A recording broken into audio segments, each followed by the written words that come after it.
Good morning, Santa Clarita. Welcome in. You're listening to KHTS, your hometown station, 98.1 FM, 1220 AM, also here on Facebook Live. If you're on your computer, head on over to Facebook and search for KHTS Radio. There you'll be able to see us here in studio. This is SCVi Charter School's Eye on the Valley, Homeschooling Answers. I'm Matt Watson, your host. Welcome in. This special edition of Eye on the Valley and Every Day, Homeschooling Answers, is brought to you by KHTS in collaboration with SCVi and iLEAD schools. We come to you live each day at 9 a.m., providing support and updates for you on this distance learning journey, and we're also continually adding new resources on our website. You know, there's a lot of support out there for parents these days, and it's fantastic. We really appreciate it, but it can be tough to weed through.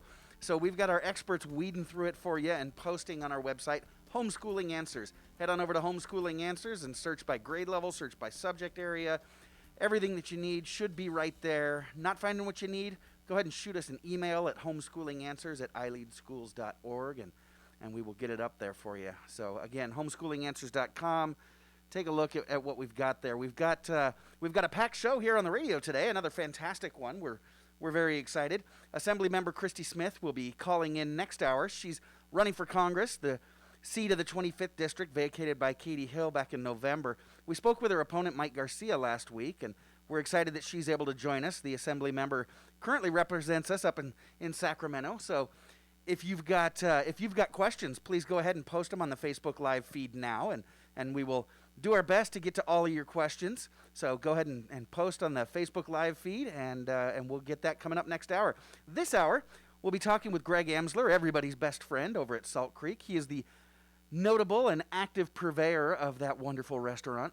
We've got Ethan Guthrie from SCVi for our senior spotlight today. That's where we honor individual seniors from our area's high schools during this time that should be an exciting one for them, except for this whole corona thing, and you know, they're stuck at home when they should be at school celebrating. And of course, we've got our friend and official licensed marriage and family therapist, Kristina Debray. She'll be sharing lessons that we can all learn from the cystic fibrosis community on how to cope with the distance and the sheltering at home and all that good stuff. So let's get to it. You know my first guest. If there's a community event about town, he and his restaurant are usually involved.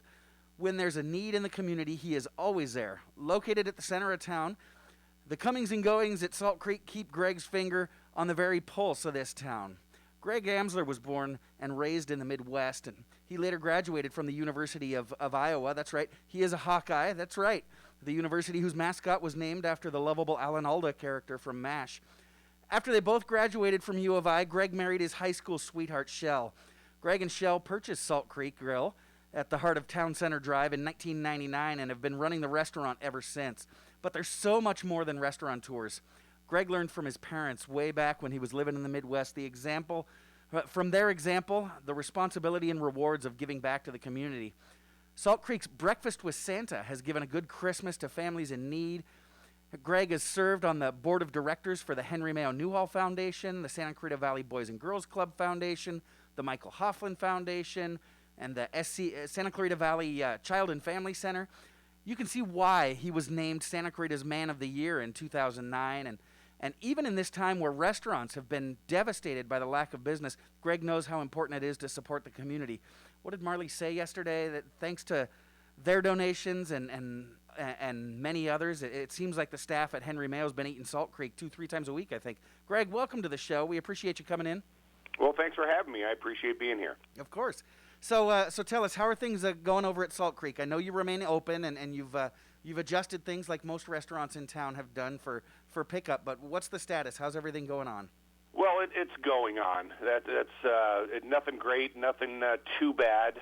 We're able to keep the doors open and keep some people, as many people as we can, employed and get some money in their pocket. It's obviously an interesting time. I think sales, and I've talked to a number of different restaurateurs throughout the valley also, and it seems to be about between 70 and 80% decline in sales throughout this. Takeout is helping us, but it's not what we do. It's not what a lot of restaurants do. Our meat and potatoes, no pun intended, is dine in, and this allows us to keep keep some food going out the door, keep some people.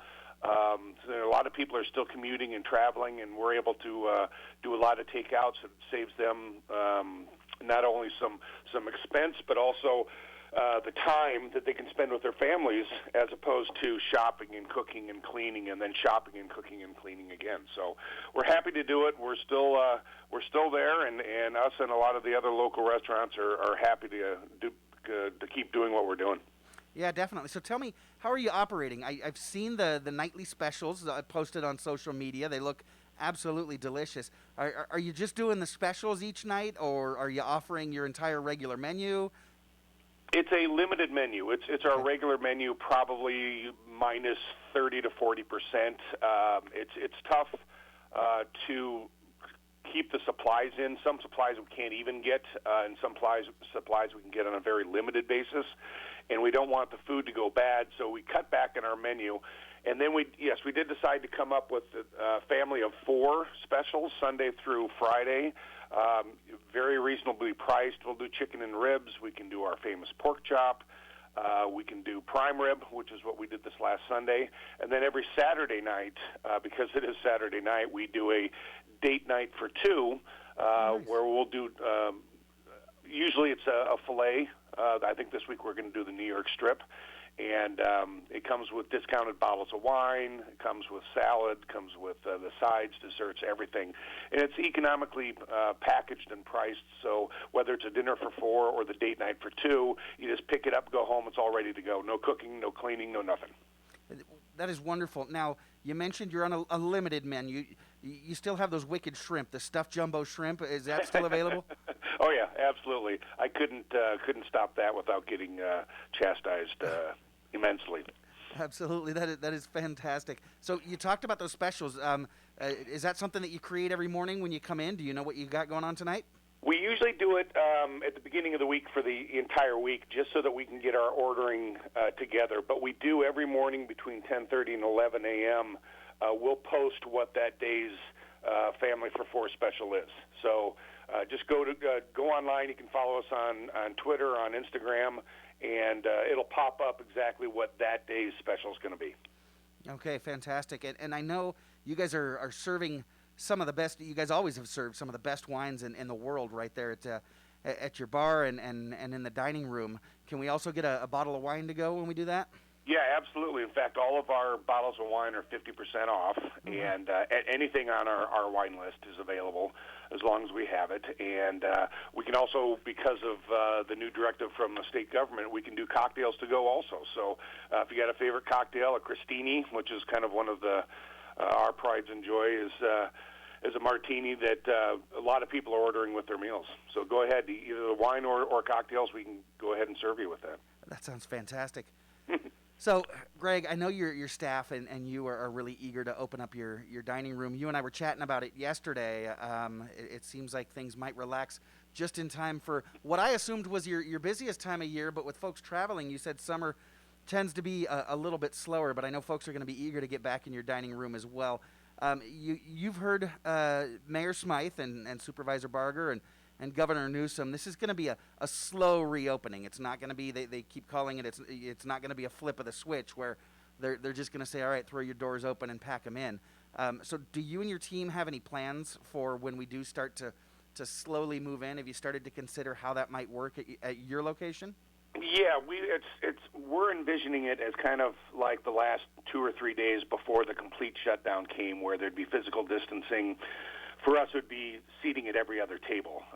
Unfortunately, what that does is lower our capacity to 50%, which also means that the revenues will be 50%. So we're kind of gearing up and kind of waiting right now for the official directives from whether it's the supervisors or the governor to find out exactly what we can and cannot do. We have some questions that I'm not even sure who we could ask, but we've had people suggest putting up, say, plexiglass, pieces of plexiglass between the booths. Okay. Would that allow us to seat every booth? Or do we still have to go the physical distance of 6 feet between people eating? So it's still a big unknown. We're kind of waiting for what's going to happen on the financial side also. If we're going to be down 50% in revenue, does that mean our rent's going down to 50% and our insurance payments or those kind of things? I don't think they will, so that is kind of a hardship there where we're only able to seat and have 50% of the capacity, therefore 50% of the revenue, but a lot of our fixed costs will still be at 100%. Sure, yeah, and then that just kind of spreads across the entire economic sector. It is so rough, and you mentioned that nobody kind of knows these answers. It's funny, even when we talk to Mayor Smythe, often people have conjecture and they have advice and they have their own ideas, but it seems like everyone's answer is kind of, we don't know. We've just got to ride this one out. These are definitely some interesting times. So, Greg, my producer is actually texting me, and she says that she hears that you're involved in a special event coming up next week, the Bridge to Home virtual chili cook-off. Yep, the virtual chili cook-off. Yeah, it's going to be Monday. And I'm sorry I don't have all the details in front of me, but if you go to the Bridge to Home website, you'll be able to pre-order a chili dinner for 4 from, I believe it's 4 different local restaurants, and you'll be able to pick that up. And I think the bulk of the cost of the meal goes directly to Bridge to Home. A lot of these charities won't have their spring, summer, or maybe even fall fundraisers, so we have to do something to help these guys out to raise the money that they're going to need just to keep their doors open. Yeah, it is really tough. Folks seem to be helping out. They're giving, but there's just not enough to go around, and some of those charities are really impacted. You mentioned that the springtime is often time for some of these big events. That's really innovative, though. I know the chili cook-off is a big part of their year, and a lot of folks head out there and have a lot of fun. That's a really good idea. So you don't just order from one of the 4 restaurants. You get chili from all 4 restaurants, and then you vote. I believe it's up to you. You can either order from one or you can order from all. Yeah. I see. Very cool. That's a cool event. Now, I know you and your wife, Shell, are very active, and now with things shut down, are you guys doing anything else in the community? Not a whole lot. We're very conscious of making sure that we stay healthy and that we're abiding by the guidelines. We had we had a local photographer, a neighbor of ours, Melody Welch, post some photos. She went around to from a safe distance from the curb, took pictures of all the homes in her neighborhood, and posted them of who's inside of these homes that you don't see anybody outside playing anymore. And it's fun it's kind of fun to reconnect with a lot of people. We see a lot of people walking by and waving with their kids, taking walks, staying a safe distance, but still out and about, and the community feel is still there, and it's always nice to see. Yeah, it is interesting, and just like businesses and charities have been innovating and shifting and pivoting, people are finding new and different ways to reconnect. I know you know my family pretty well. We've been having family dinner nights on Zoom and things like that, although it just isn't the same. Grandma's freaking out that she can't hug the grandbabies anymore. Yeah. In fact, I ran into a friend of mine, and it was Grandma's birthday, and they all Zoomed, and Grandma had a lot of trouble trying to get on Zoom, but they were finally able to get her on there, and they had a great time doing it. So, Greg, I know you've got 3 adult kids. Are they there at home with you? How are you guys passing the time? Are you dipping into the board games, working on puzzles, binge watching? How are you guys handling all the time together and staying at home? A lot of binge watching, but my wife, even though we've been married for 34 years and known each other for 40 years, just introduced me to Yahtzee, and I had never played that before, which is kind of hard to believe.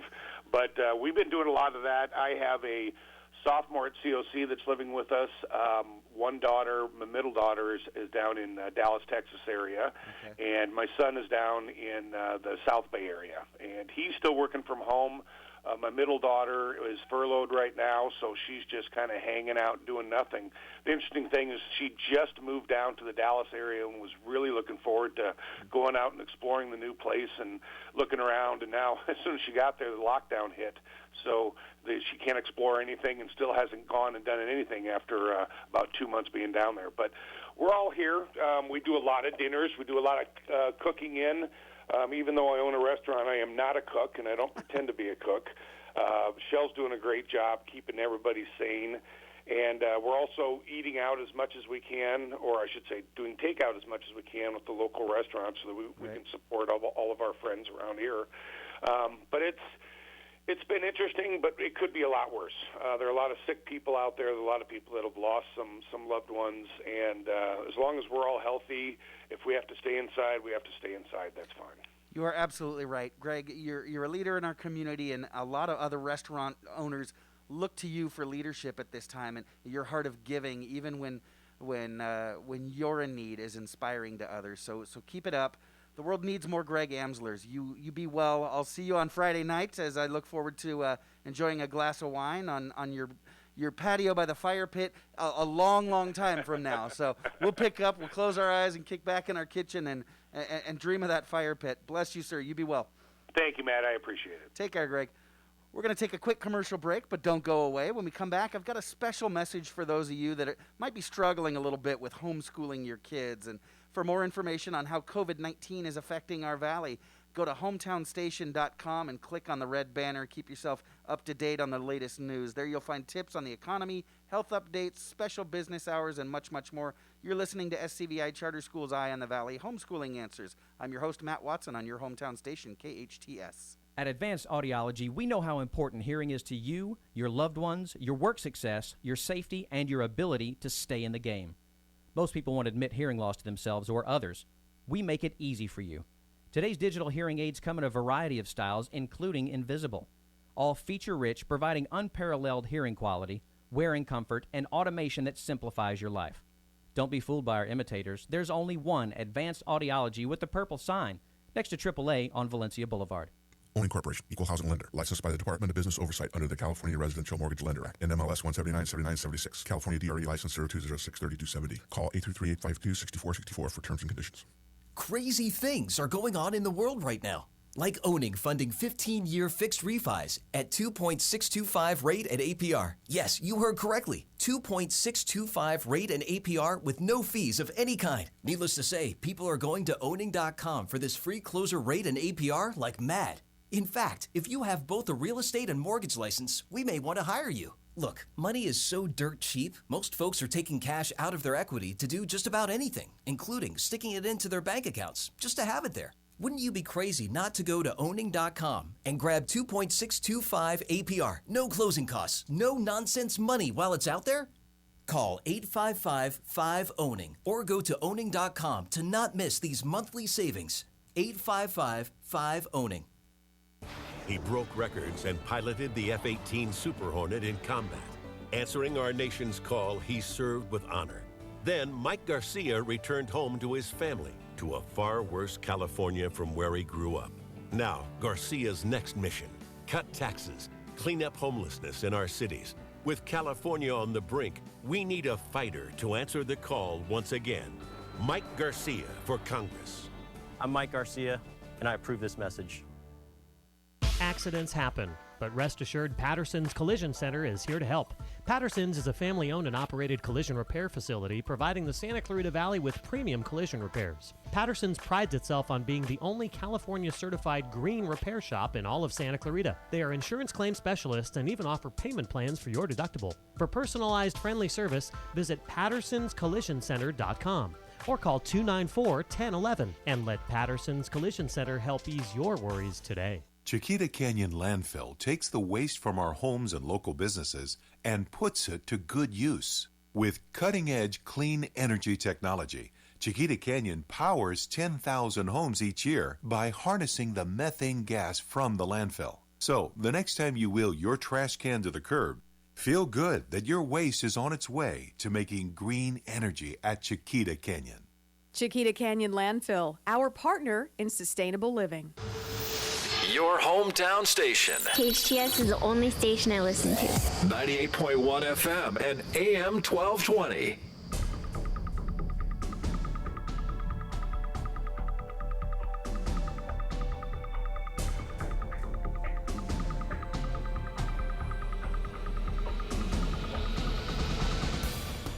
Welcome back. Welcome back. You are listening to KHTS, your hometown station, 98.1 on the FM dial and 1220 AM. We are also here on Facebook Live if you'd like to look in on the studio and admire my beautiful mask that I've got here. Shane and I are rocking our masks here in the studio.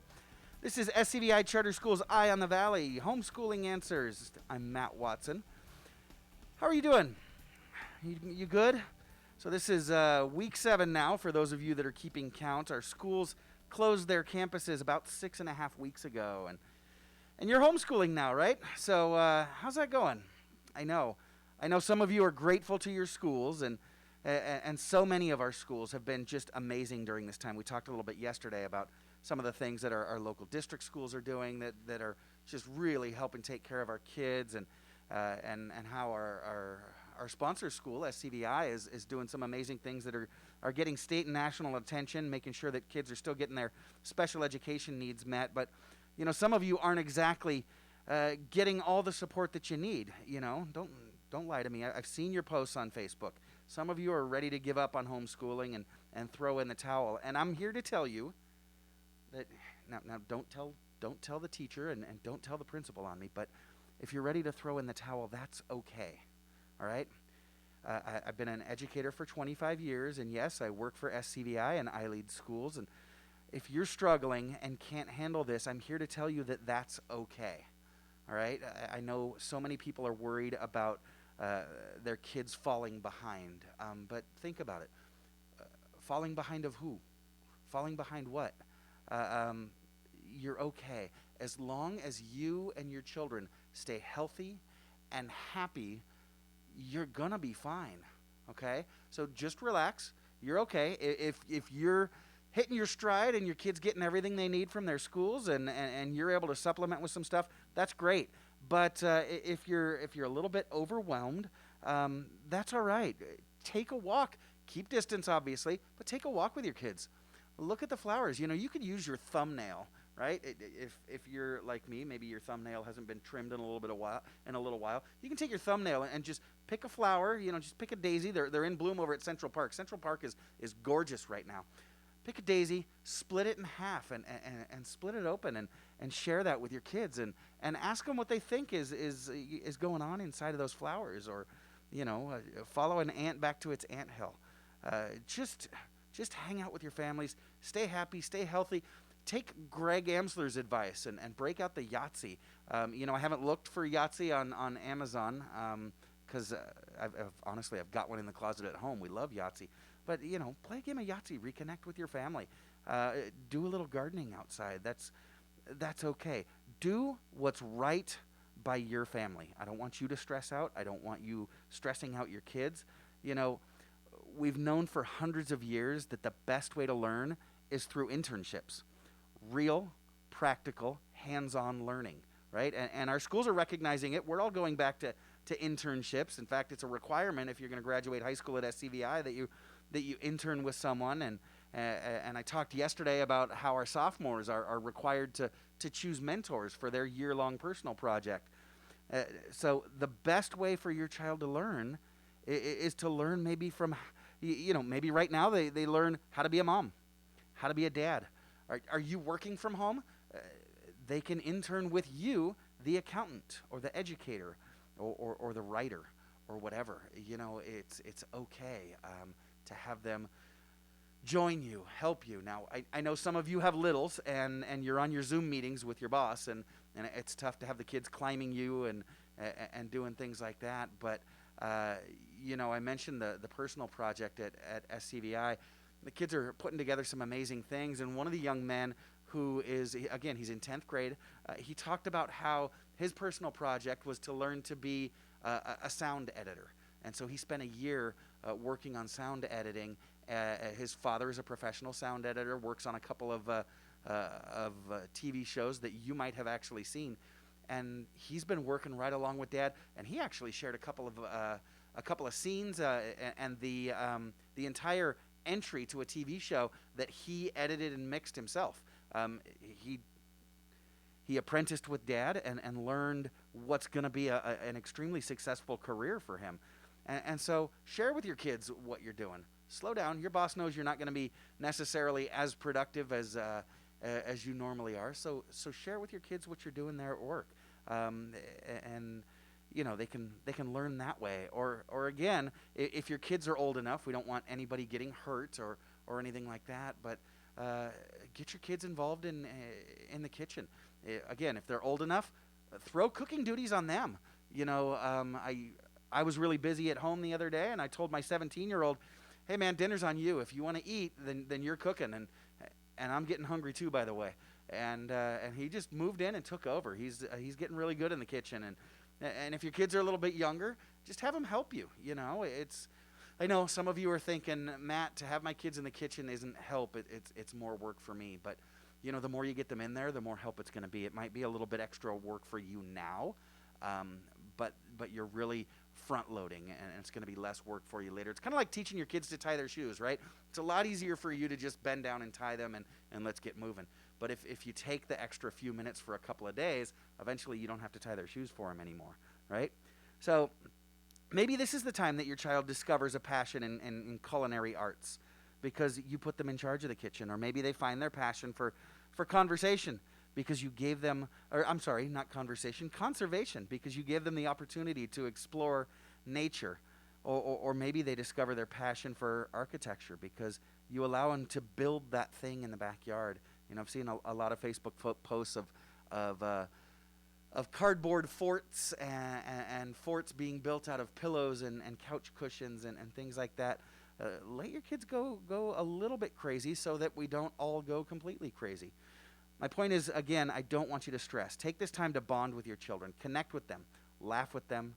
Keep them happy, healthy, and curious. I promise next fall we will teach them to carry the one, okay? You don't have to worry about it. Don't stress. 20 years from now, when their boss asks them to recite their times tables, they've got a free pass. They can just say, "Back off, man, I'm a COVID kid." And by the way, when was the last time your boss asked you to recite the times tables, okay? Your kids are going to be just fine. And in fact, I think our kids are honestly learning so much more just naturally through this crisis.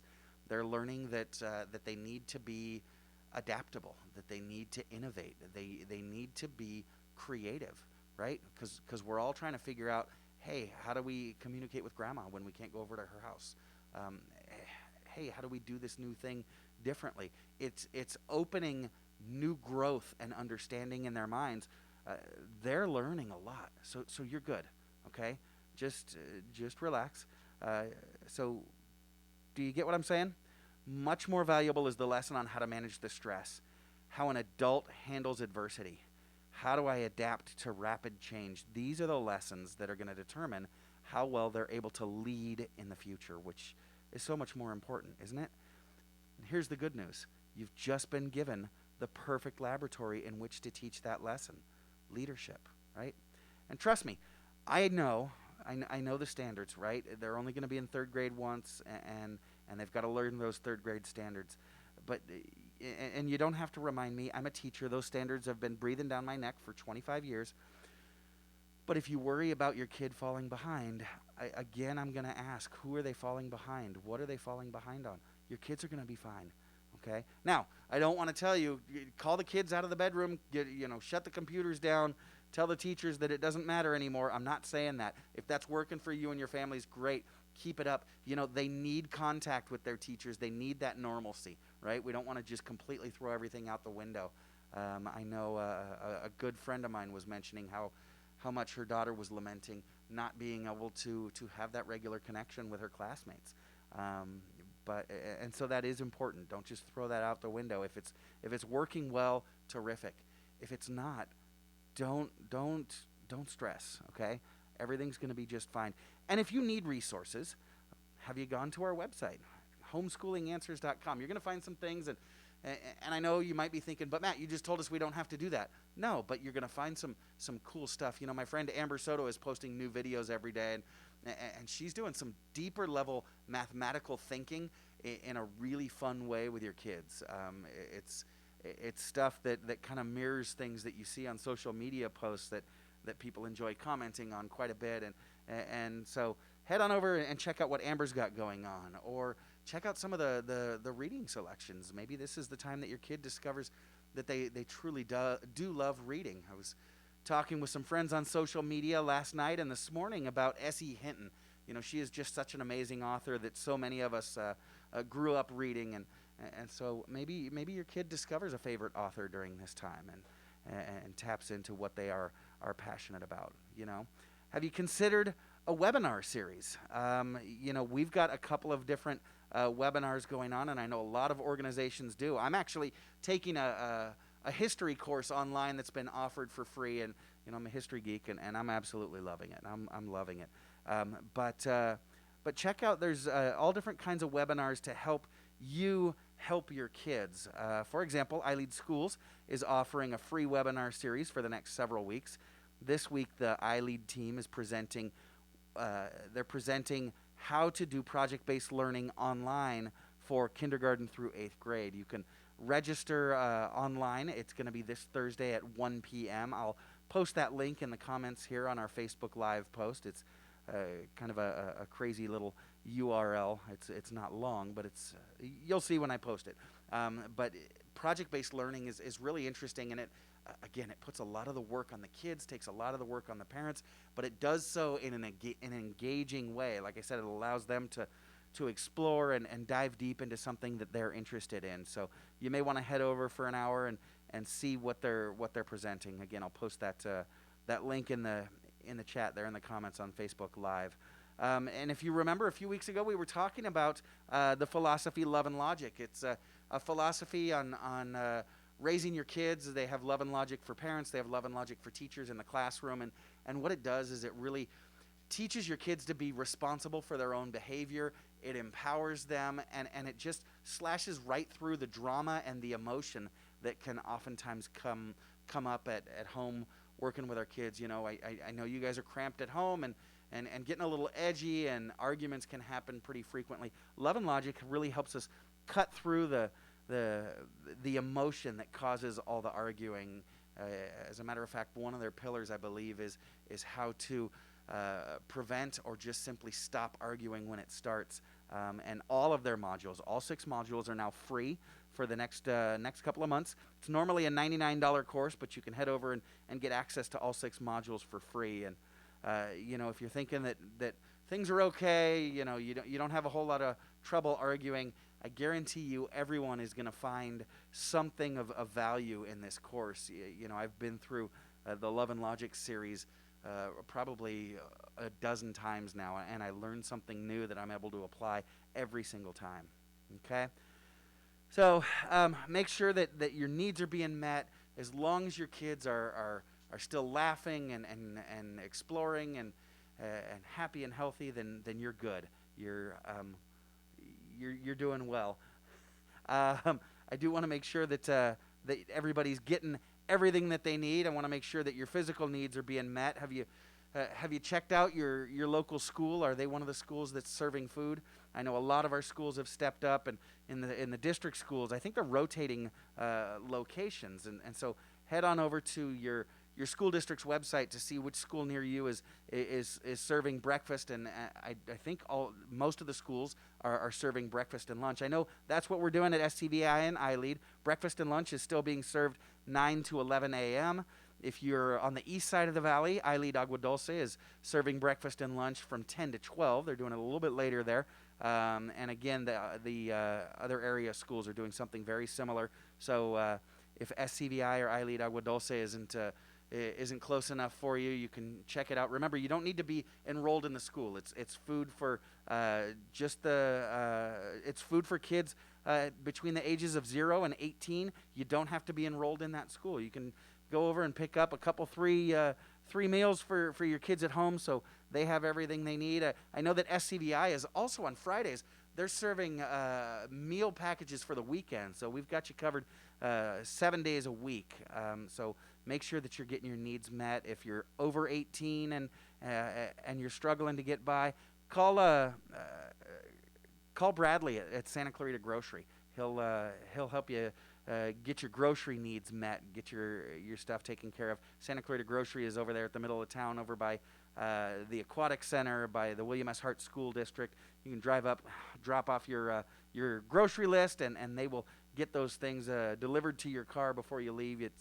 He says they're moving pretty quickly. They're only taking about 10, 15 minutes. So you just kind of hang out, play on your phone for a little bit, listen to the radio, and they'll get your grocery needs taken care of. And if you're over, I believe it's 60, maybe 65, the Santa Clarita Senior Center will take care of you. You give them a call at 259-9444, and they've got drive-up meals for you and lots of services.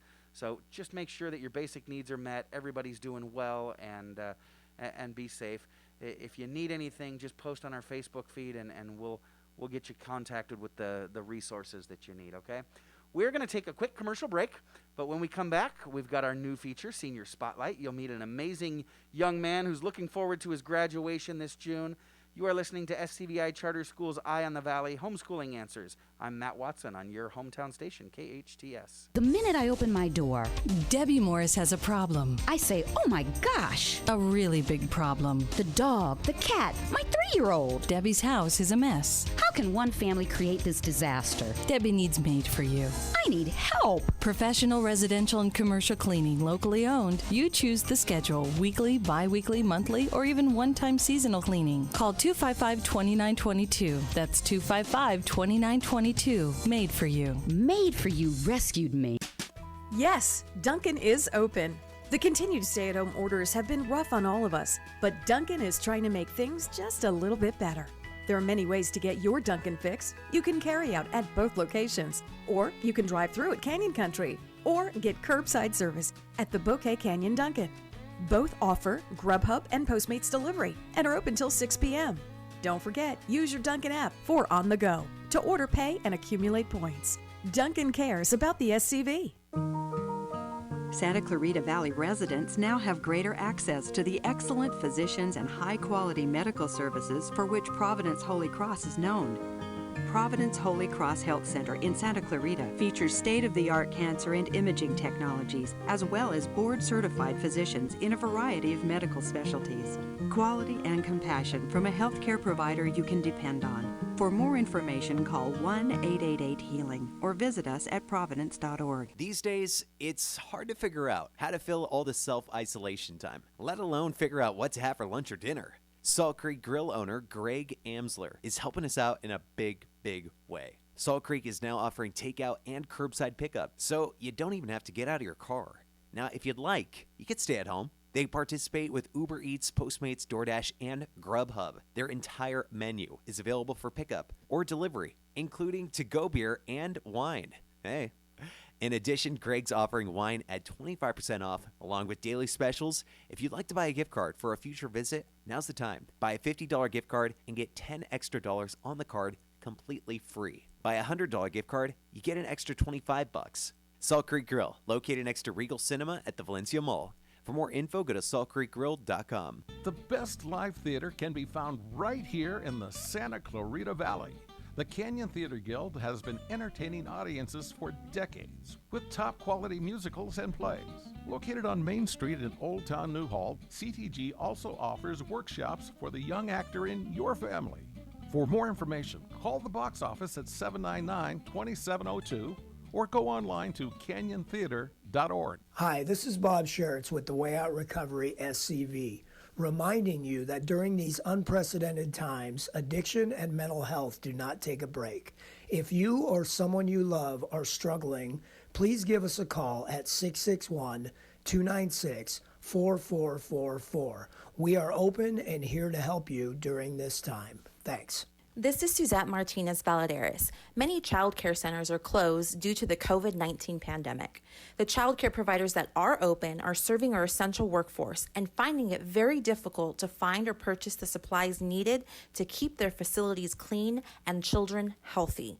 Our healthcare professionals are fighting to save lives. First responders and law enforcement are bravely serving our community, and our grocery store clerks are keeping our local markets stocked. This is our chance to help them. This is why we are launching Operation Childcare. Our mission is to collect donations for local early childhood education providers serving our frontline essential workforce. Donations needed include hand sanitizer, disinfectant wipes, disinfectant spray, disposable gloves, and masks.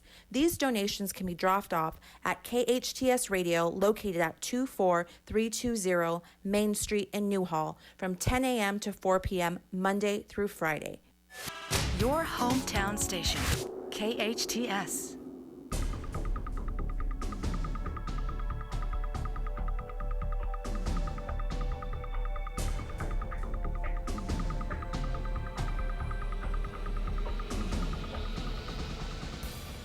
Welcome back. You're listening to KHTS, your hometown station, 98.1 FM and 1220 on the AM side. This is Matt Watson, and you're listening to Eye on the Valley, Homeschooling Answers. You know, we were talking about school on the other side, and spring semester for a high school senior is an amazing time. I remember spring semester of my senior year. We had so much fun. It's always filled with excitement and anticipation. Kids look forward to prom and senior ditch day and their senior trip, graduation, all kinds of landmark events in their lives. And, you know, that's what it's supposed to be. But with the coronavirus pandemic upending everything, our seniors this year, class of 2020, have really gotten the short end of the stick. So we on the show here, iLEAD's Eye on the Valley, we want to honor our seniors by spotlighting a few of them from our local high schools over the next couple of weeks, couple of months. Today we're joined by Ethan Guthrie from SCVi Charter School. Good morning, Ethan. How are you doing? Good morning. I'm doing well. Thanks for having me. Of course. Thanks for joining us today. So, tell our listeners a little bit about yourself, Ethan. Who are you? How long have you lived in Santa Clarita? How long have you been at SCVi? What are some of your interests, things you're involved with? Who is Ethan Guthrie? My name's Ethan Guthrie. I'm 17. I go to SCVi. I've lived in Santa Clarita since I was pretty young. I've been at SCVi since 7th grade, which has been really cool to kind of, grow with everyone around me since then. Yeah. I'm involved with a lot of things. One of the biggest things that I like is actually started as a school project, where at SCVi we do a personal project in our sophomore year where we kind of make or explore something we're interested in, and somehow I ended up starting a nonprofit. Oh wow!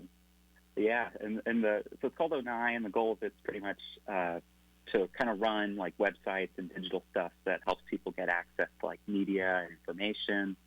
So there's like this one part of it that it's called StereoTap, where it lets you stream a whole bunch of radio stations for free, which is cool. And then there's a couple other things that I'm working on. There's one thing called Playback, which you spell it without the Y, and the idea is kind of like this low-cost internet TV service, kind of like Sling TV or AT&T Now or whatever, but for people who can't afford those other options.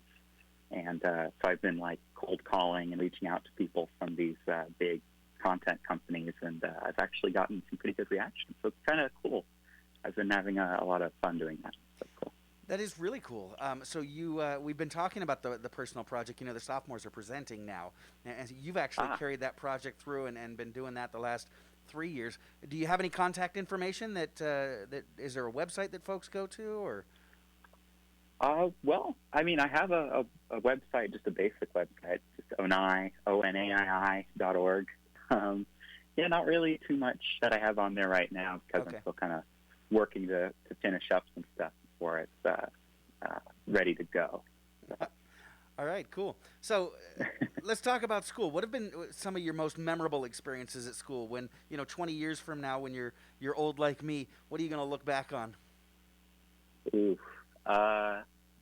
there's a lot of things that I'll probably look back on. Just some little stuff, probably. Just being in class with friends and things like that. But there's a few projects that I've done that have been really cool. Freshman year, I did SCP, which is the Student Spaceflight Experiments Program, which SCVi participates in. And it basically lets students propose experiments that can actually be launched to the International Space Station. So, you have to come up with, a proposal and talk to experts, and you have to think about how it'll work and the logistics of how you're going to analyze it once it gets back to Earth. And we ended up one of the 3 finalists, so we didn't get selected, but that was still really cool. Hard that's something I think, kind of shaped my interest, actually. So it's been really cool. Yeah, there's a lot of things. That is a really cool project, yeah, and I'm sure you and your colleagues working on that are going to remember that for a long time. So now let's stop remembering. Let's look forward to life after graduation. What are you doing next year, Ethan? Well, I'm going to be attending Carnegie Mellon University in Pittsburgh. Yeah, so it's a really good school. Yeah. I'm studying information systems, which is sort of like a combination of computer science and the humanities and business and all that sort of stuff, kind of with like an eye towards like problem solving. So I'm pretty excited. Yeah. Yeah, that is really exciting. And do you have any plans long term? What do you plan on doing with that degree? Honestly, I'm not sure. I know that I do want to do stuff in tech, and whatever I end up doing, I want to kind of make something that people can use that kind of helps them. So I don't know anything in particular, but I'm sure it'll be good. Yeah, you've got a long time to figure that out. Okay, Ethan, Yeah. it is grad night, and you have been chosen to speak. All right, so step on up to the microphone. You've got about 60 seconds here. What do you want to say to your family, your friends, your teachers, your classmates, and the rest of the world that's listening? All right, a word speech. So just thanks to everybody who helped me get where I am, my friends and classmates and everything.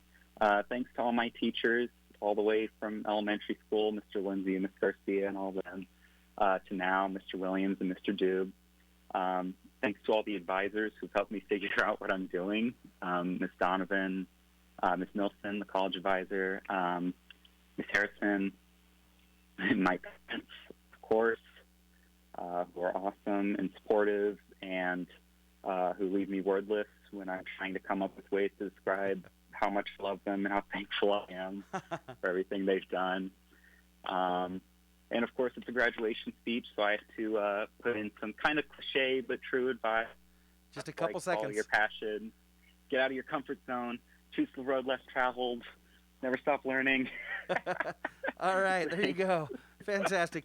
Ethan, we do have to check in with local and national news. We got to do a couple of commercials. Thanks so much for joining us. I want to ask my audience to stick around. When we come back, we've got Assemblywoman Christy Smith calling in, so please post your questions now. You're listening to SCVi Charter School's Eye on the Valley, Homeschooling Answers, with your host, Matt Watson, on your hometown station, KHTS.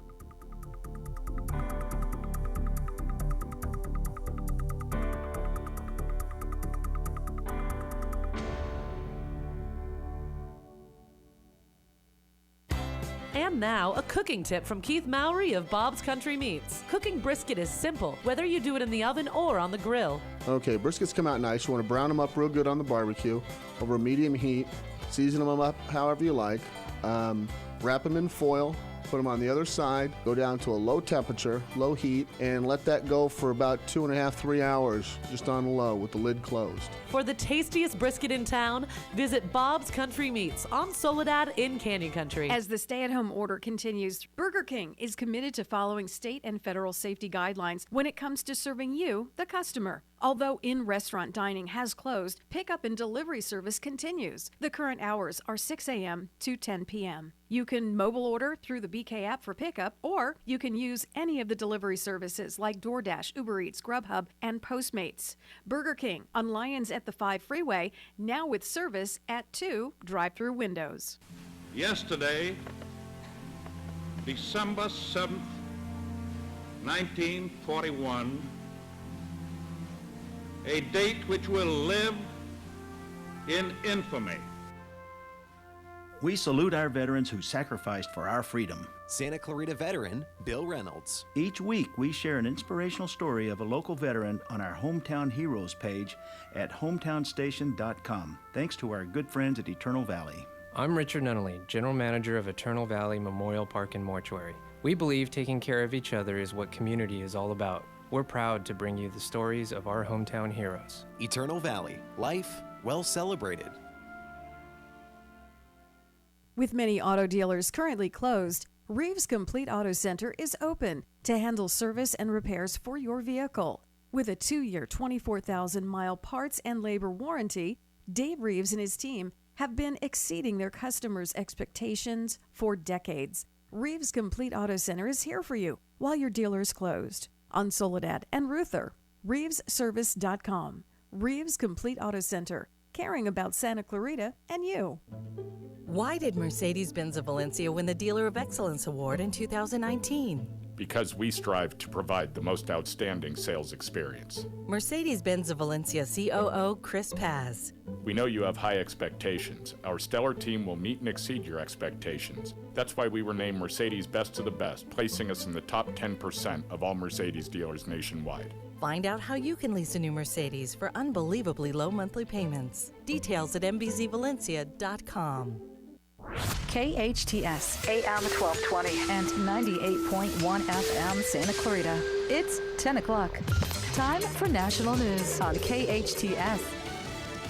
A possible breakthrough on Lisa Brady, Fox News. An antiviral drug reportedly showing some promising results against coronavirus. Gilead's remdesivir. An announcement about a trial could come later today.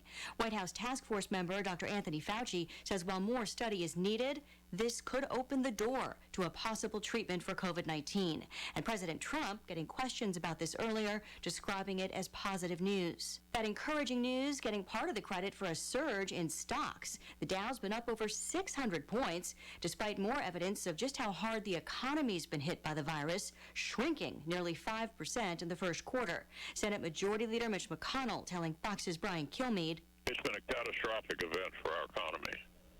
And I congratulate the governors around the country who are beginning to open up consistent with phase one of the White House Coronavirus Task Force recommendations and begin to move us in the direction of getting back to normal." He also says liability reform is necessary in future relief bills. New York State continues to ramp up its coronavirus testing. The governor says it's about 30,000 tests per day now, with an eye toward an eventual reopening. He's also telling the Metropolitan Transportation Authority to come up with a plan to disinfect every train every night. Meantime, New York City Mayor Bill de Blasio defending his criticism of what happened yesterday as thousands mourned a rabbi who died of COVID-19. I understand that when people are going through mourning, they're in real pain. But we have to understand what it means to hold a large gathering in New York City today. It means, unfortunately, that people who go to that gathering, some will be sick with this disease. City Hall denying a claim that a permit had been issued for that event. New York City alone has over 17,000 coronavirus deaths. America is listening to Fox News.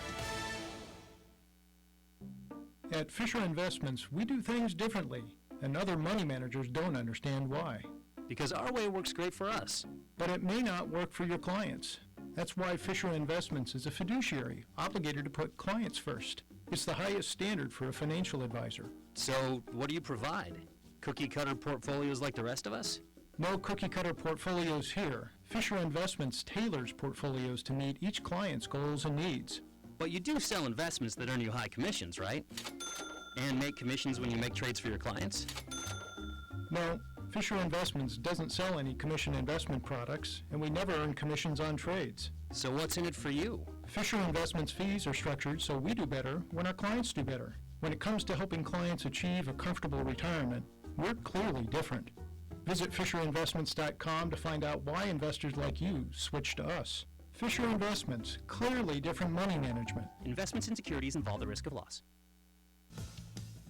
Signs of life as we used to know it in more states kicking in today, including Wisconsin. Lori Gulling owns a dog grooming shop in suburban Milwaukee. It'll be different dealing with going to get people outside and payments and that sort of thing. Dog groomers, upholsterers, lawnmower repair shops, and self-service or automatic car washes are now also open in Wisconsin. So-called non-essential and mostly contact-free businesses that some argue should have never been closed, as state Republicans are suing Democratic Governor Tony Evers over his order to keep people home through May 26th out of health and safety concerns, though an order that thousands of people in Wisconsin have protested in recent weeks. Jeff Manasso, Fox News. In Tennessee, retailers can now let people in, but only at 50% capacity. Meantime, a special congressional election still set for May 12th in Wisconsin in a mostly rural district. State health officials confirming that more than 50 people who voted in person or worked at polls during Wisconsin's presidential primary earlier this month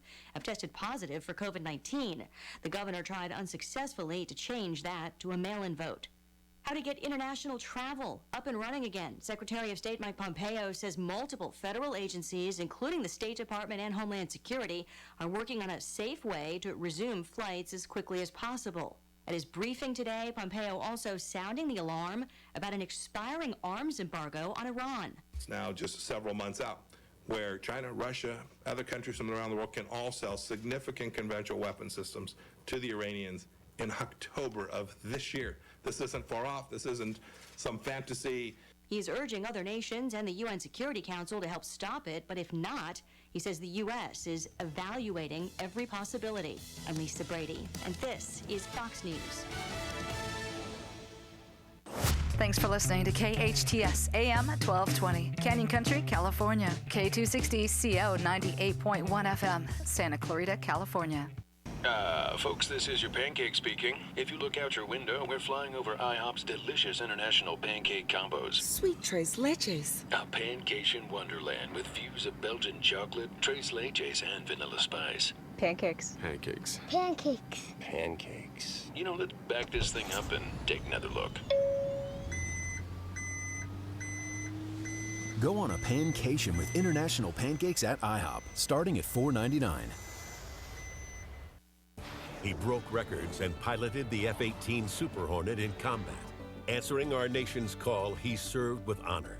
Then Mike Garcia returned home to his family, to a far worse California from where he grew up. Now, Garcia's next mission: cut taxes, clean up homelessness in our cities. With California on the brink, we need a fighter to answer the call once again. Mike Garcia for Congress. I'm Mike Garcia, and I approve this message. You see so much when you look at your child. A creative spirit that surprises you every day. Curiosity that develops into exploring unique passions. A little leader growing every day to discover who they are, what they love, and how they can make their mark on the world. At SCVi, we see those same amazing things. Our tuition-free K-12 charter school gives your child boundless opportunities to think critically and imagine freely, with a customized learning program built around each individual student. As iLEAD's founding school, SCVi combines an immersive approach to traditional subject learning with extracurricular activities including STEAM, robotics, theater, music, and sports. SCVi has the only international baccalaureate program in Santa Clarita, with a 10-year proven track record of graduates excelling at top universities. And we're in your backyard, just off the 5 freeway in West Santa Clarita Valley in Castaic. For enrollment information or to learn more about our program, including homeschool options, visit iLeadSantaClarita.org. iLEAD Schools, free to think, inspired to lead. This is Bradley Gross from Santa Clarita Grocery. Santa Clarita Grocery serves fresh groceries to families, individuals, and those experiencing homelessness. At Santa Clarita Grocery, out of every dollar donated, a full 99 cents goes directly to the needs being addressed. As an all-volunteer-led organization, we operate on a 1% overhead, receiving no government funding for our operations in the community, resulting in us being one of the most efficient charities in the Santa Clarita Valley. If you're looking to support the good for our community, please consider partnering with us by donating to Santa Clarita Grocery. What is donated is specifically kept in the Santa Clarita Valley, helping over 3,000 families, including 5 other community charities. Please visit our website, santaclaritagrocery.org, or visit us on social media or call us at 425-7575. That's 425-7575. There's a very good reason Embrace Your Smile has been voted Santa Clarita's #1 orthodontist for 10 years in a row. Honestly, it's our team. Dr. Megan LeCornu. I think for me, what makes it stand out is when I have patients that come up to me and say, we have never been in a doctor's office that feels like this. Our team is a family, and we really get along, and we are really passionate about what we do, helping our patients get the smiles they want and deserve. Dr. Megan LeCornu of Embrace Your Smile Orthodontics. Embrace your smile. EmbraceYourSmile.com. Hey there, it's Tori with your hometown station weather. Mostly sunny today, highs in the upper 80s. Overnight lows in the mid-60s. For anything and everything Santa Clarita Valley related, including the latest on COVID-19 here in the Santa Clarita area, go to hometownstation.com. 98.1 FM and AM 1220. The following is sponsored programming and does not necessarily reflect the views or opinions of KHTS or its ownership.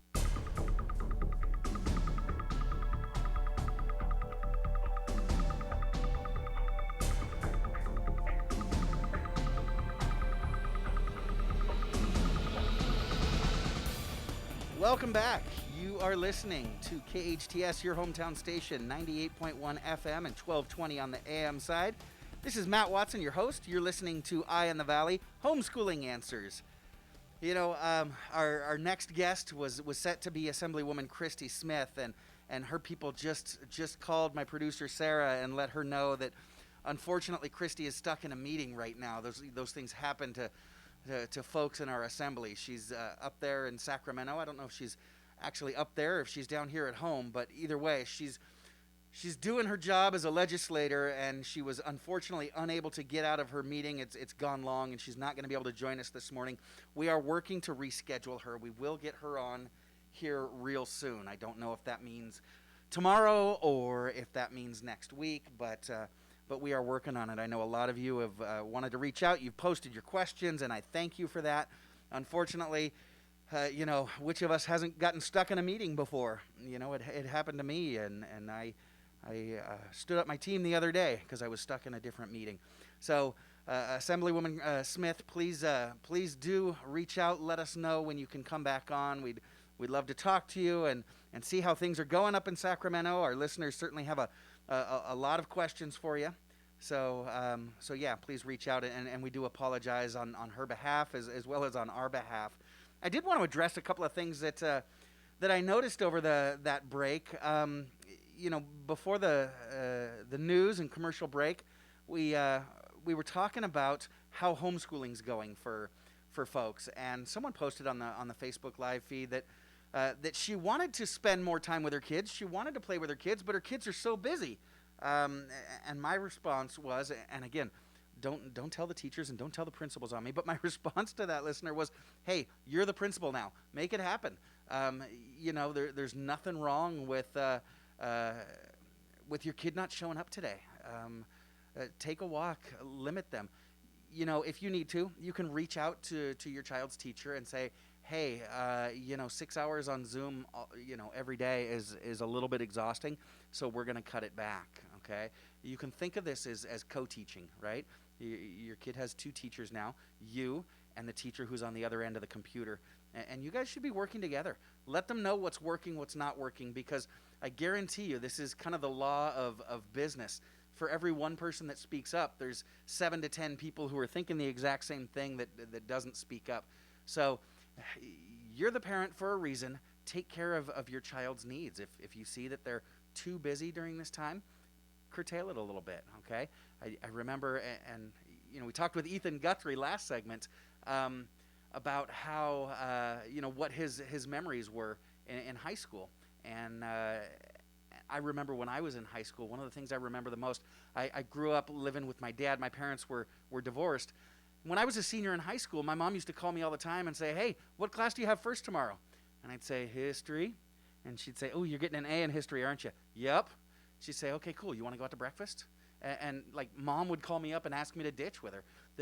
So there's nothing wrong with that. That's taking some mental health time, taking some time to connect with your kids. This is, we look at this as a curse, and it is a plague around the world, but it's also an opportunity, and we'll never get this opportunity again.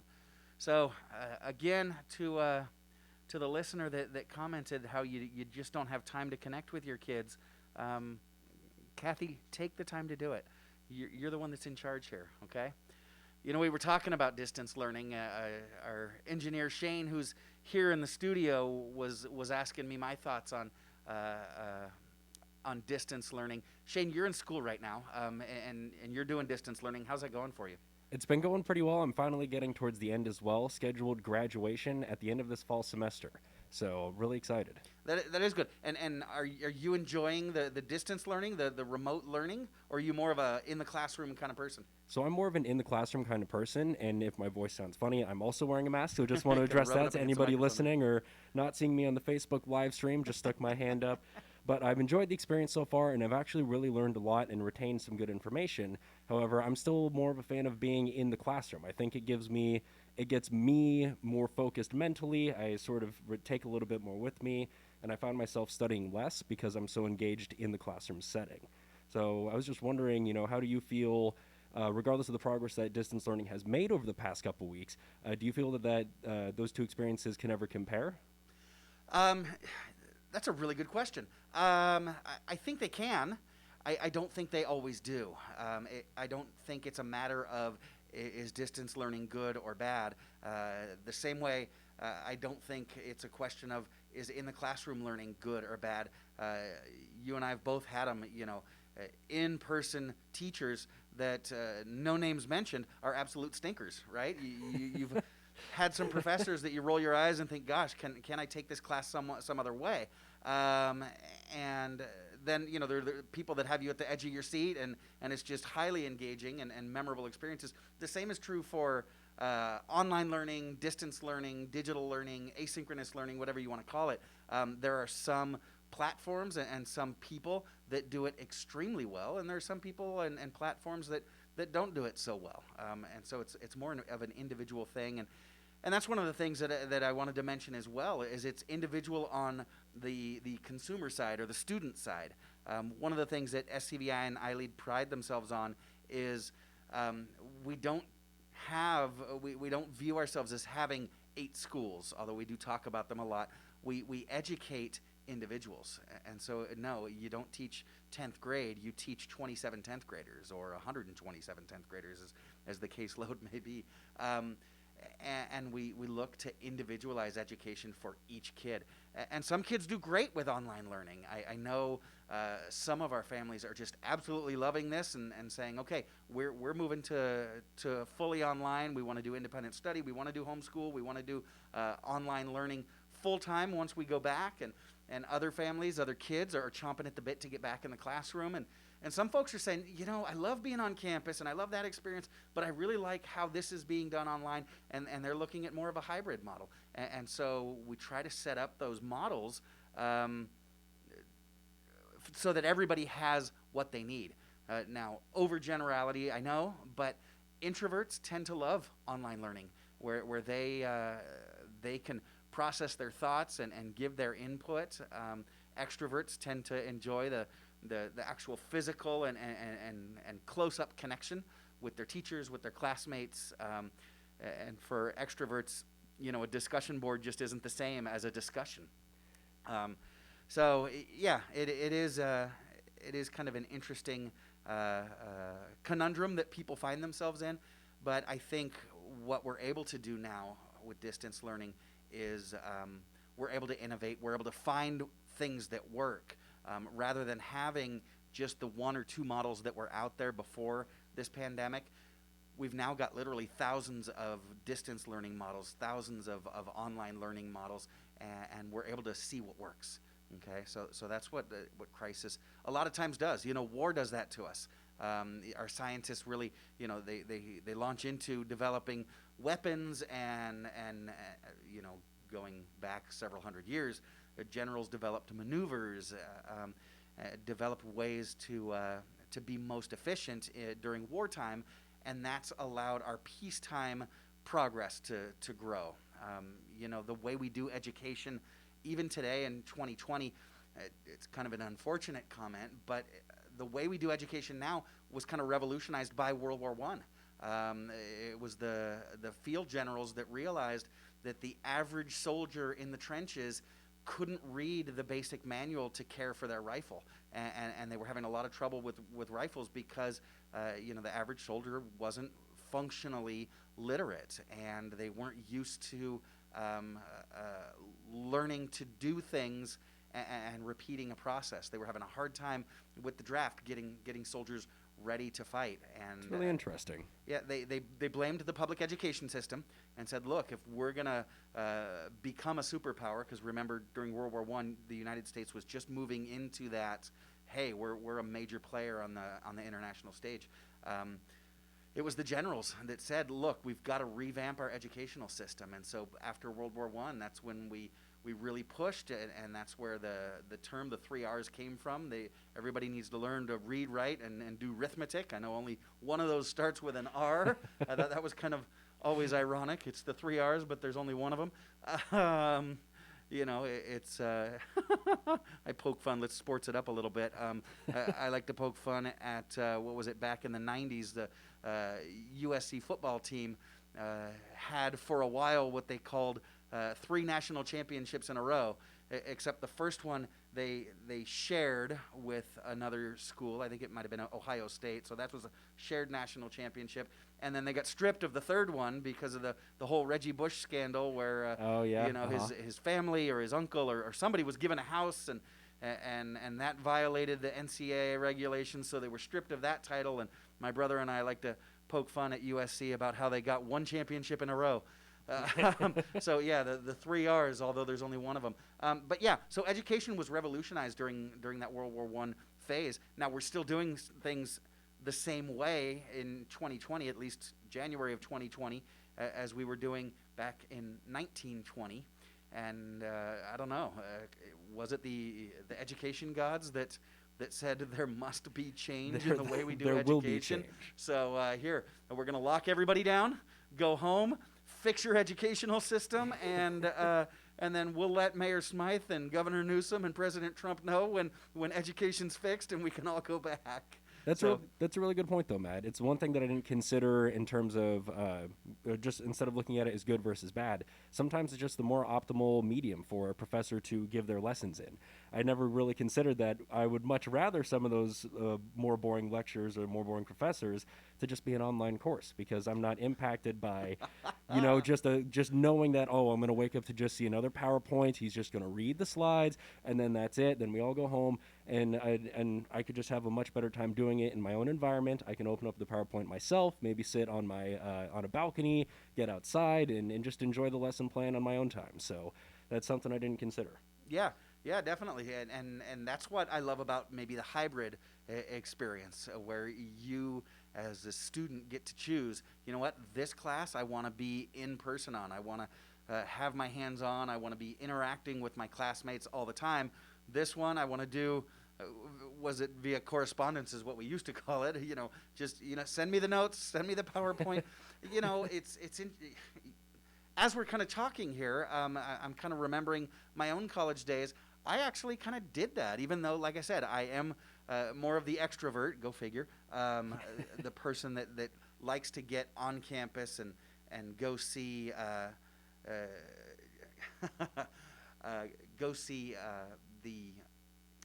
my colleagues, my professors.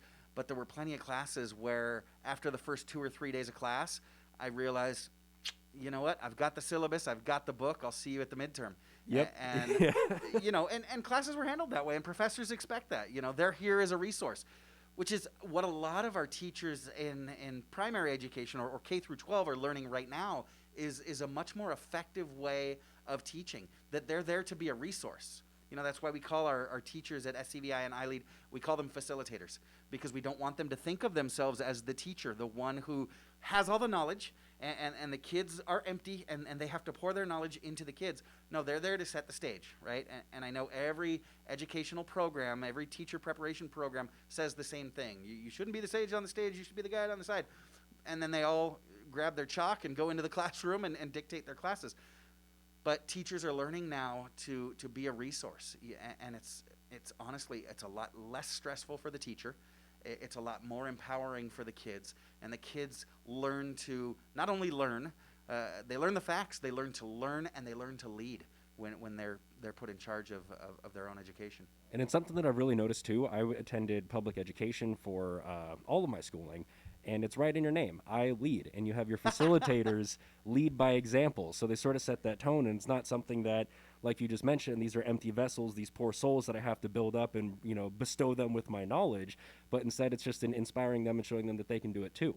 So just setting that tone and, being a leader, it really makes a big difference. It's something that I wish I got a little bit more of in my public education, just in the public education system. It's funny. That's one of the things I've mentioned before. I lead tours all the time of our schools, and that's one of the most frequent comments that we get is, wow, I wish they had this when I was growing up, or I wish they had this for my son or my daughter, or this would have been perfect for my grandson or what have you. I know, I would have been totally different had I been educated in a system like iLEAD, and I at times I weep because our schools would have been perfect for my brother who struggled through school. But you've talked to Tony. He's one of the most intelligent guys I know, and he's engaging, he's funny. It's interesting. Teachers don't always respect engaging and funny in class, right? But the world seems to value it. And you mentioned iLEAD. It's our school's name is an acronym, 5 letters. We are International Learning, Leadership, Entrepreneurial Development, Arts, and Design Thinking. And those are the 5 pillars that our schools are built on. And we work really hard to provide our kids with that international learning or global learning experience. We teach our kids that they need to be a leader.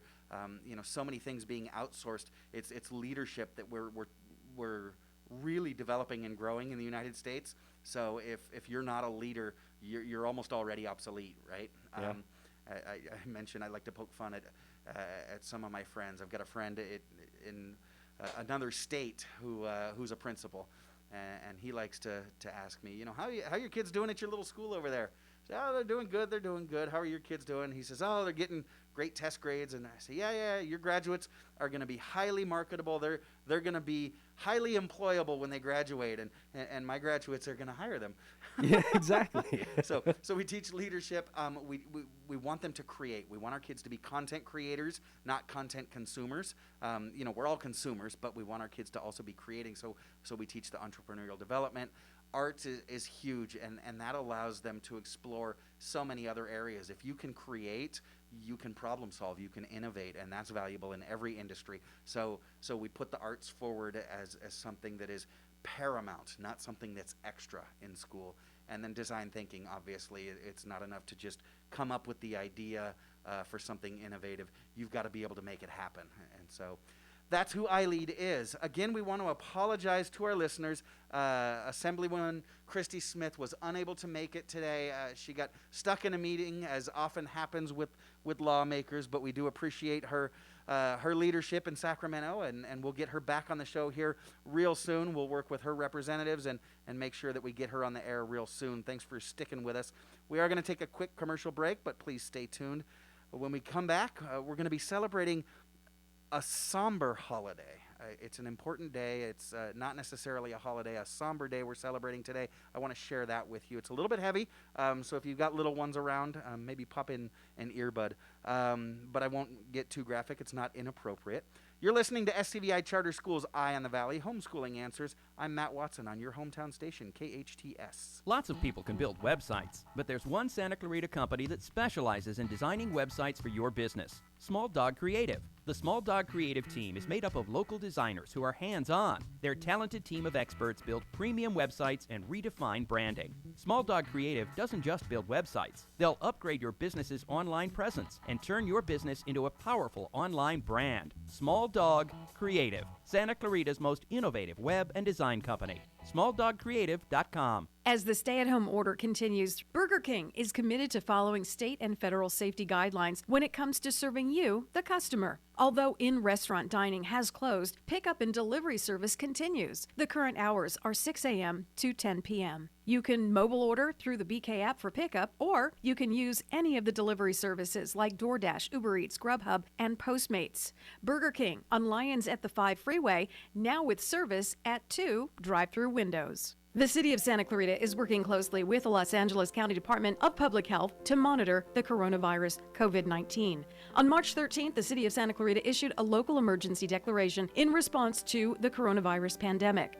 Due to the stay-at-home order, the Santa Clarita events like Thursdays at Newhall and the Cowboy Festival have been put on hold for the safety of the community. For information, go to santa-clarita.com. For important updates, visit the emergency blog at santaclaritaemergency.com. Finding the right lawyer can be a challenge, but in Santa Clarita, there's no need to search when there's Hacker Law Group, Santa Clarita's premier litigation firm. Jeffrey Hacker has represented celebrities, financial institutions, accident victims, and other individuals and companies with their legal challenges. Mr. Hacker has been ranked the 15th most influential person in the entire Santa Clarita Valley in 2010 by the Santa Clarita Valley Business Journal. When everything is on the line, call the Hacker Law Group. There are many memorable restaurants in Santa Clarita, but 3 words stand out from the crowd. Mom can cook. Mamá puede cocinar. Mom can cook the best Thai food on this side of the planet. Mama fait la cuisine. No matter what language you use, Mom Can Cook says it all. Thai food at its finest, all your favorite dishes and Mom's very own original specialties. Experience it on Soledad by the Canyon Country Post Office. Mama 요리가 좋으세요? Mom Can Cook. Your hometown station. KHTS is the only station I listen to. 98.1 FM and AM 1220.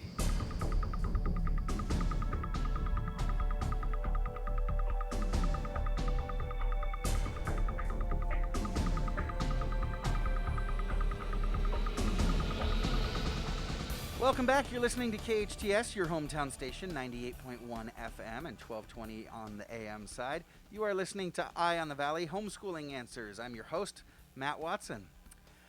My regular listeners know that I love celebrating the holidays. I'm going to put the air quotes. I know you can't see me, but today's holiday is kind of a somber and serious one that I wanted to talk about. Today's Denim Day. Are you familiar with Denim Day? It's a newer, let's not call it a holiday. Let's call it an observation. I've got my jeans on. Can you see? I'm rocking my denim. Shane's looking at me like, you wear jeans every day. What are you bragging about? But I made a note, made sure I wore my best jeans today. Today is Denim Day, and I don't want to go into too many of the details, but I do want to give some background because I want to encourage our listeners, and I want to encourage our parents out there.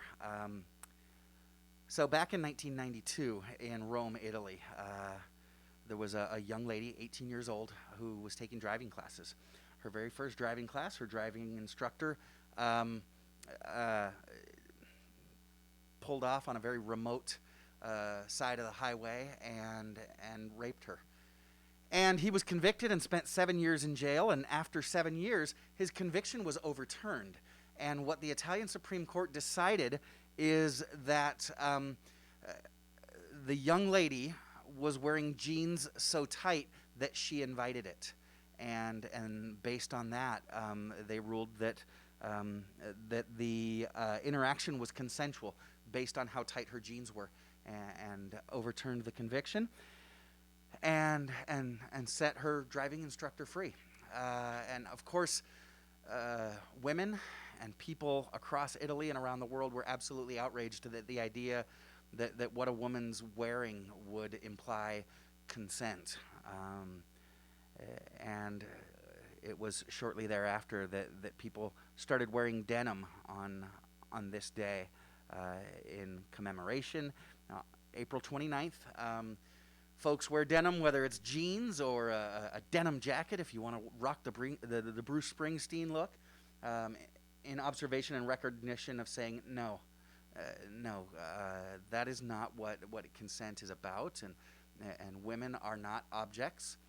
You know, my son enjoys some of the conventions that involve cosplay and dressing up, and some of those costumes can be risque, but there's always posters and signs and things like that remind attendees that cosplay is not consent. So I want to implore you, I know that especially with the coming of the Me Too movement, that moved this conversation forward in so many ways.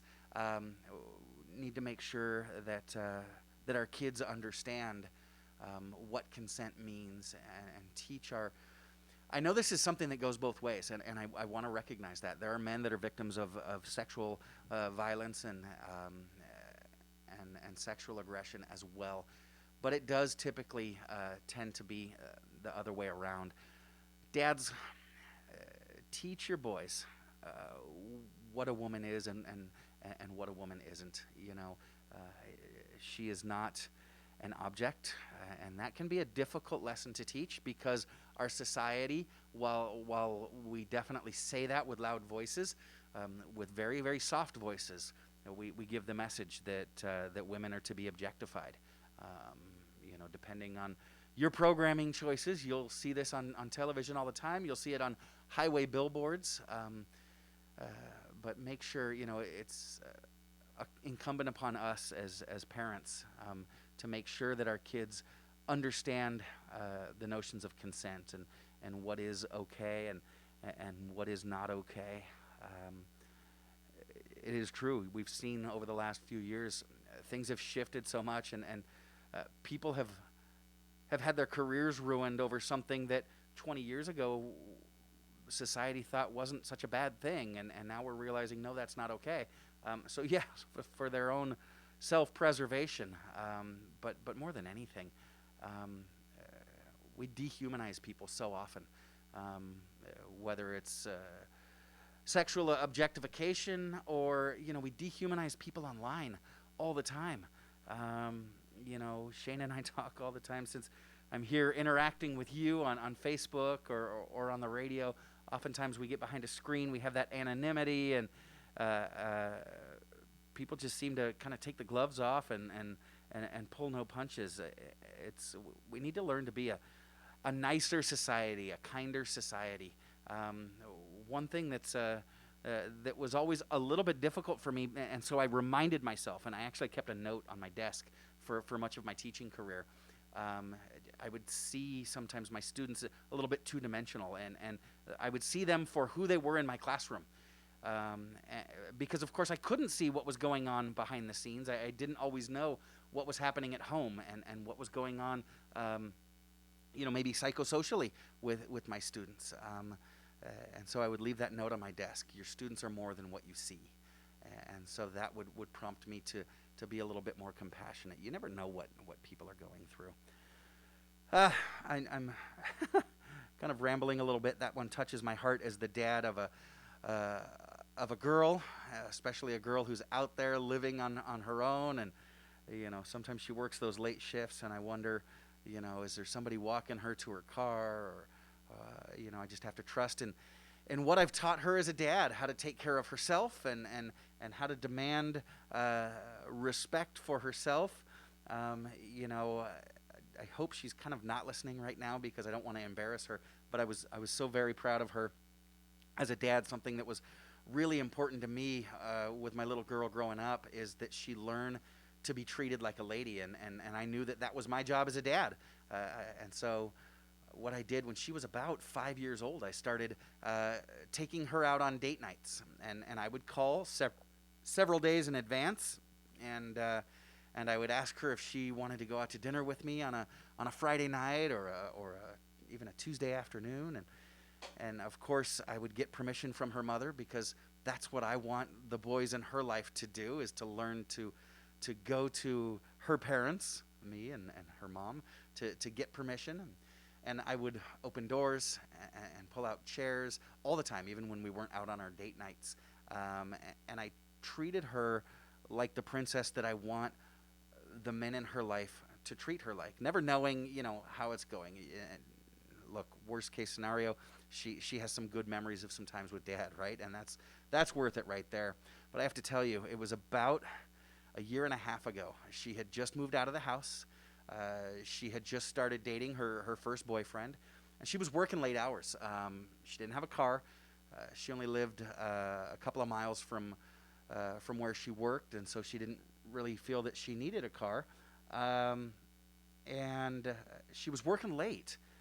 And one night at about midnight, I got a FaceTime request from her, and I thought, uh-oh, there's trouble in paradise. So I pop it open, and hey, what are you doing? She says, nothing, I'm just walking home. Figured I'd chat with you while I walked home. And I said, you know, where's your boyfriend? Because he was great. He used to go to her work and pick her up and take her home. And she says, "Oh, he's at home. He's fine." And so I thought, okay, well, that was smart of her to get somebody on FaceTime as she walks home. And what wasn't the best neighborhood, wasn't a bad neighborhood, but it wasn't the best. And she's a young lady walking home alone at midnight, and so she wanted to FaceTime her dad, which I was grateful for. And now the very next day, I did something big, and she did something big. I went out and bought her a car, because that's not what I want her doing. But what she did is she broke up with her boyfriend. And so I asked her, I said, "Hey, I thought we liked this guy. What's going on?" She says, "Yeah, remember yesterday when I walked home alone at midnight?" I said, I do remember that. And she says, "Yeah, I think I deserve better than that." And I thought, aha, those lessons many years ago, they're paying off. She demanded to be treated with respect and to be cared for, and when she didn't get it, she moved on. Great young man, and I'm still in contact with his family. I love his family, but my daughter has moved on, and it's, again, the point is, it's our job as parents to teach our kids to treat each other with kindness and respect. And again, it goes both ways. We need to teach our daughters as well to treat their significant other with kindness and respect. Verbal abuse is not okay either. That can be devastating in someone's life. And just a quick plug, I know that the Child and Family Center is a very important organization in our community. If you're dealing with abuse, if you're dealing with being objectified in your relationship or in any relationship, if you've suffered an attack or you're suffering repeated attacks, please reach out and get some help. Call the Child and Family Center. I'm getting a text from my next guest, Christina Debray. I'm going to have her call in a little bit early today. Shane, is it okay if we go a little bit early? She wants to talk a little bit about Denim Day as well. And so, yeah, I know that is one of Christina's specialties. She's an amazing licensed marriage and family therapist. So absolutely, let's throw it to commercial really quick, and we'll let Christina go a little bit long today. We'll take that commercial break. Stay tuned. We'll have Kristina on next. You're listening to SCVi Charter Schools Eye on the Valley, Homeschooling Answers. I'm Matt Watson on your hometown station, KHTS. It's allergy season again. You've tried it all, yet your sinuses continue to be a problem. Try something different, something holistic, something that will really work. Acupuncture. Kathleen Keneally is Santa Clarita's acupuncture and NATE specialist. She's been treating many of your neighbors and their children for allergies, sinuses, headaches, and pain. Find out how acupuncture can improve the quality of your life. Call Kathleen Keneally for a free phone consultation. 252-4100. 252-4100. Acupuncture. It really works. As the stay-at-home order continues, Burger King is committed to following state and federal safety guidelines when it comes to serving you, the customer. Although in-restaurant dining has closed, pickup and delivery service continues. The current hours are 6 a.m. to 10 p.m. You can mobile order through the BK app for pickup, or you can use any of the delivery services like DoorDash, Uber Eats, Grubhub, and Postmates. Burger King on Lyons at the 5 Freeway, now with service at 2 drive-through windows. I'm Christina Debray, licensed marriage and family therapist, your Santa Clarita Valley trauma and grief specialist. The coronavirus and the new stay-at-home orders have changed our lives significantly. On behalf of KHTS 98.1 FM, AM 1220, hometownstation.com, here's a tip to help your children increase good behavior. While it's natural to bring attention to poor behavior, it's important to highlight good behavior. For example, you're doing a really good job of working on your schoolwork. I'm very proud of you. Positively reinforcing good behavior verbally can lead to an increase in that specific behavior. Stay safe, stay at home, and let's flatten the curve. I'm Christina Debray, licensed marriage and family therapist, your Santa Clarita Valley trauma and grief specialist. Today for lunch, why not try The Sandwich Shop, located on Avenue Stamford, right off Rye Canyon. The Sandwich Shop offers dozens of hot or cold, affordable, premium deli sandwiches. Gourmet soups and salads are also available. Regulars indulge in the cheesy focaccia rolls, which is a customer favorite. Then top it off with owner Charlie Chung's chunky chocolate chip cookies. Breakfast and catering is also available. The Sandwich Shop since 1983. Located on Avenue Sanford, right off Rye Canyon. ValenciaSandwichShop.com to place your order.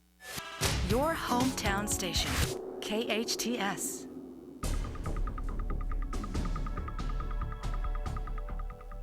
Welcome back. You're listening to KHTS, your hometown station, 98.1 FM and 1220 on the AM side. This is Matt Watson, and you're listening to Eye on the Valley, Homeschooling Answers.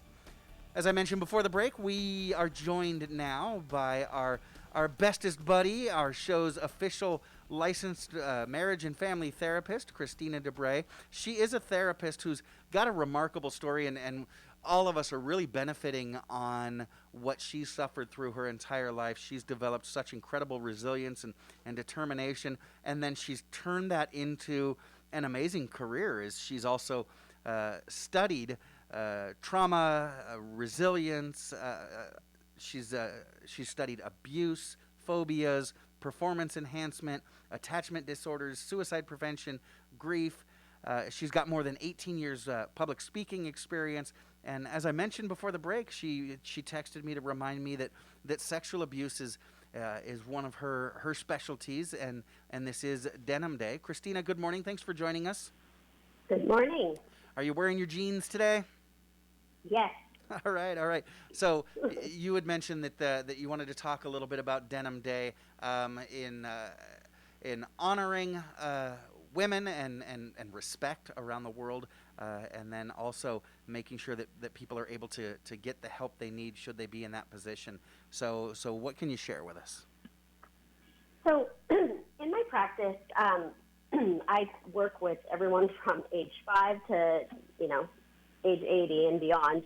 And I have to say 90% of what I see in my practice are individuals impacted by sexual abuse or assault in some way, shape, or form. And one of the things that's incredibly remarkable about that is that most of the time, these people will seek treatment for a different reason. And they won't even think that the sexual assault is the worst part of their lives. And that's often the case. And what's so sad about that is just knowing how normal it is. Yeah, that's what I was going to say. Is it's almost been normalized even by the victims who suffer. It's a thing that happened. No, it wasn't a nice thing, but life's tough. Let's move on, right? But that's not the case. And I have even had clients tell me, who have had assault at early ages, well, I just didn't realize that that's not what all families did. I just thought that's what happened. And, they have to reach a point in life, and, it becomes complex, too, because for some people, that's the only way that they know affection. And that can impact, everything in your life. And, really what my message is to people is, it doesn't really matter what you've been through. You aren't alone, and your experience matters. And there are therapies out there that are effective to completely overcome these issues. And that's why I really love utilizing EMDR and working with individuals who have been impacted by sexual trauma. And, just to see that, when you have sexual trauma, it's like, you're wearing like this costume of pain, and you can never get out of that. You're a prisoner to wearing this. And when you do EMDR, you can finally take that off and be free and be whoever you want to be and be whoever you were already before this happened. Kristina, we talked about it being kind of normalized, and look, our society was different even 20 years ago. This isn't normal, but with people growing up with patterns of abuse in their life, you're right. They oftentimes don't know anything different. They feel like this is what love feels like. Is that something that that may have gone, let me try to reframe my question a little bit differently. So if I've grown up in a home with a family where abuse is the norm, it's the only thing I've ever known, and that obviously then translates into my relationships as an adult, and that's almost like what I seek, right? And I'm not blaming victims. It's just kind of those natural patterns and natural habits that have formed. And now I get into my 30s and my 40s, and now it's not just the abuse that I had at home when I was a child, but now it's the abuse that I'm used to as an adult. It's one thing to be an incident, a thing that happened to me one day. It's another thing to be the pattern of life. Is that something that can be overcome, or is that something that people are going to have to deal with their entire lives? That's a great question. Yes, that is absolutely something that can be overcome. Wow. And that is what we call complex trauma. And it's developmental trauma. It's attachment trauma. And so that is something that does require a lot of therapy. And it really requires the right kind of therapy. Talk therapy is not going to do anything for you if you have that problem. And so really the way to say it is, we all are learning to develop our emotional home, right? So when we're kids, we're building that home. Now, if you live in a family that's dysfunctional for whatever reason, there's physical abuse, sexual abuse, emotional abuse, that's like having a tree growing in the middle of the house. So you learn to build that home around the tree. And so what happens is you are now have this custom-built home that works for you. And anytime, you move to a new place in life, you are going to use that same blueprint for building your emotional home, because that's how you know how to build homes, right? It's adapted. And so the problem is you don't know how to build a home that doesn't have a tree in it. So that's what therapy is about, the right kind of therapy. EMDR therapy is what's going to get rid of the tree. And then the attachment therapy, which is what I integrate with EMDR therapy, that's more the longer-term pieces. It's what's going to teach you these corrective experiences in conjunction with EMDR to teach you how to, again, form the different layers of your emotional home, how to rebuild a foundation. So some people have already learned that, and then, a tree grows in the middle of their home, right? And those people have it a little bit easier because you already know how to build a home. But for the people who have had abuse since childhood, you have to actually learn from the beginning. And that takes, it's not just about the therapist either. It's about the quality of the relationship between the client and the therapist. And so really making sure that you find a therapist that you can connect with. That's I love that you mentioned that, and you said something a little bit earlier as well. You and I talked about this as a topic for the show. There are a lot of folks, because it's not just that easy to pick up the phone and say, you know what, I'm gonna call a therapist. I've got some things I've been struggling with my entire life. Christina's right. I'm gonna pick up the phone and call her. That's a difficult thing to do, to call someone and open up, and some people have reached out to a therapist and it didn't go well, or maybe it went fine, but it didn't resolve any issues. And you'll oftentimes hear, oh, I've tried therapy, it doesn't work. But it's like saying, we'll use my example. People say, if you want to lose weight, you gotta watch what you eat. That's like me saying, oh, I've tried food, it doesn't work. It's you're doing the wrong foods, or you're doing too much of it, too little of it, what have you. It's not all therapy is the same. Not all therapists are the same. So what works for one person and their issues might not work for another person and their issues, right? Absolutely. And it's, even with EMDR, it's, therapy is a blend of science and art. And really, yes, the science is going to be the same across therapists who have been trained in the same way, but each therapist is going to put their own artistic interpretation on it, right?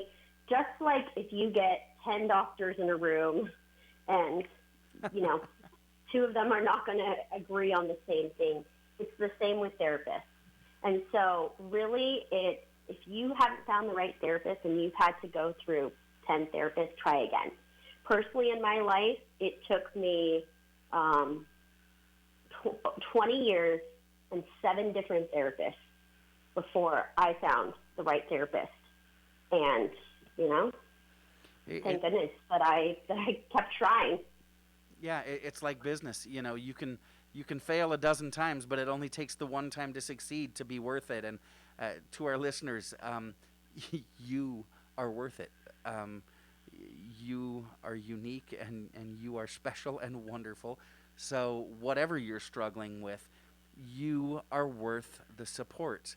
I had a friend once, Kristina, say that, I think everyone could benefit from therapy. Sure, some of us have more trauma in our lives than others, but asking, do I need therapy or do I not need therapy is like asking, should I go to a doctor or should I not go to a doctor? Or, it's the same thing. You've got a body, you need to take care of it.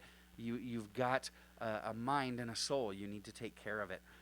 So if you are struggling, I want you to please reach out to someone. Again, Kristina might be the answer for you. She might be, she and the treatments that she can provide you might be exactly what you need. Or it might be somebody else. You heard Kristina say that she went through 7 therapists before she found the one that worked for her. And that is great because Kristina is an amazing young lady. You are as well, unless you're an amazing young man or an amazing old man. But you're worth it. So reach out to your healthcare provider, and they will put you in contact with someone that can help you. And if that doesn't work, request someone else. Or you can call Kristina directly. Kristina's phone number is 661-513-4857. Again, 661-513-4857. Kristina will actually give you a 15-minute free phone consultation to see if what she can offer you is best, or she can suggest someone else and something else that can help you. But she's interested in making sure that everyone gets the help that they need. You can also head on over to her website, KristinaDebray.com, Kristina, Kristina with a K.